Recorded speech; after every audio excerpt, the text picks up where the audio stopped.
আসসালামু আলাইকুম। আমি professor doctor Selina Akter, laparoscopic surgeon এবং ইনফার্টিলিটি স্পেশালিস্ট। আজ কথা বলবো ল্যাপারোস্কোপিক সার্জারির কিছু সুবিধা নিয়ে। বর্তমান যুগে ল্যাপারোস্কোপিক সার্জারি একটি খুবই জনপ্রিয় অপারেশন, কিন্তু অনেকে এইটার সম্পর্কে অনেক ভুল ধারণার জন্য এই সার্জারি করার জন্য পিছপা হচ্ছে। তাহলে আসুন আমরা জানি ল্যাপারোস্কোপিক সার্জারির সুবিধাগুলো কি কি। প্রথমে জানি ল্যাপারোস্কোপিক সার্জারিটা কি। এটা আসলে একটা অপারেশনের আমরা বিভিন্নভাবে করতে পারি। যেমন আমরা পেট কেটে অপারেশন করতে পারি। ল্যাপারোস্কোপিক সার্জারি মানে পেট না কেটে অপারেশন করতে পারি। তবে পেট না কেটে অপারেশন করার যে সুবিধা সেটা যদি আমরা জানতে পারি তাহলেই আমরা ল্যাপারোস্কোপিক সার্জারির জন্য আগ্রহী হতে পারি। ল্যাপারোস্কোপিক সার্জারিতে পেট কাটা হয় না, শুধুমাত্র 3 থেকে 4টা ছিদ্র করা হয়।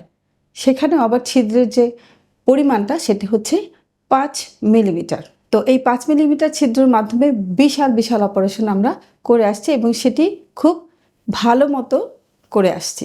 ল্যাপারোস্কোপিক সার্জারিতে যারা অনেক মোটা, মানে যাদের শরীরে ওজন খুব বেশি, তাদের জন্য এই সার্জারিটি খুবই ভালো। কারণ পেট কেটে অপারেশন করলে যারা অনেক মোটা তাদের অনেক সময় যে কাটা জায়গা সেটি কিন্তু শুকাতে অনেক সময় লাগে। তাছাড়া যেহেতু শরীরের ওজন বেশি, সাধারণ সার্জারির পরে কিন্তু সেই যে স্থূলকায় যে ব্যক্তি তার কিন্তু চলাফেরা করতে অনেক সমস্যা হয়। সেই জন্য তার জন্য ল্যাপারোস্কোপিক সার্জারিটা উত্তম। এছাড়া যাদের হাই ডায়াবেটিস, আনকন্ট্রোল ডায়াবেটিস, তাদের জন্যও কিন্তু ল্যাপারোস্কোপিক সার্জারিটা খুবই ভালো।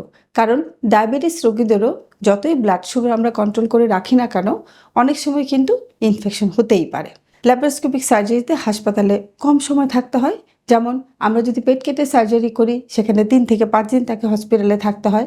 কিন্তু যদি ল্যাপারোস্কোপিক সার্জারি করি পেট না কেটে, তাহলে যেদিন সার্জারি করি তার পরের দিনই কিন্তু সে বাসায় চলে যেতে পারে। টিউমার যত বড়ই হোক না কেন, ল্যাপারোস্কোপিক সার্জারির মাধ্যমে সেটি একদম সফলভাবে করে আসা যায়। সাধারণ সার্জারির পরে অনেক সময় অনেক কমপ্লিকেশন হয়, যেমন ইনফেকশন হতে পারে, সার্জারির বেশ কিছুদিন পরে হার্নিয়া হতে পারে।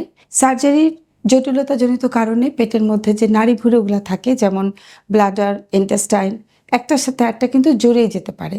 তো ওই জড়িয়ে গেলে আমরা বুঝি কেমন করে, রোগী উঠতে বসতে অনেক সময় সমস্যা হয়, তার মনে হয় কোথাও টান লাগছে, অথবা সবসময় একটা ক্রনিক একটা ব্যথা হয়। তো ল্যাপারোস্কোপিক সার্জারির পরে এ ধরনের কোনো ব্যথা কিন্তু আমরা কখনো কোনো রোগীর কাছ থেকে পাইনি।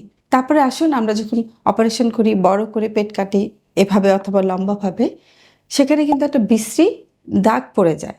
কিন্তু ল্যাপারোস্কোপিক সার্জারি করার 1 থেকে 2 মাস পরে কিন্তু পেটে কোনো দাগ থাকে না এবং অনেক সময় বোঝাই যায় না যে ওখানে কোনো অপারেশন হয়েছে। সর্বোপরি ল্যাপারোস্কোপিক সার্জারি এমন একটা সার্জারি যে সার্জারি করার পরে 1 থেকে 2 দিন পরেই কিন্তু রোগী যদি চায় তাহলে কিন্তু সে তার নর্মাল যে জীবনযাপন এবং তার অফিস, তার কাজকর্ম কিন্তু শুরু করে দিতে পারে। তাহলে এই যে সার্জারির এত সুবিধা, আমরা হাতের কাছে যদি এই সুবিধা থাকে তাহলে আমরা কেন পেট কেটে সার্জারি করব? সবাই সুস্থ থাকুন, ভালো থাকুন। আল্লাহ হাফেজ।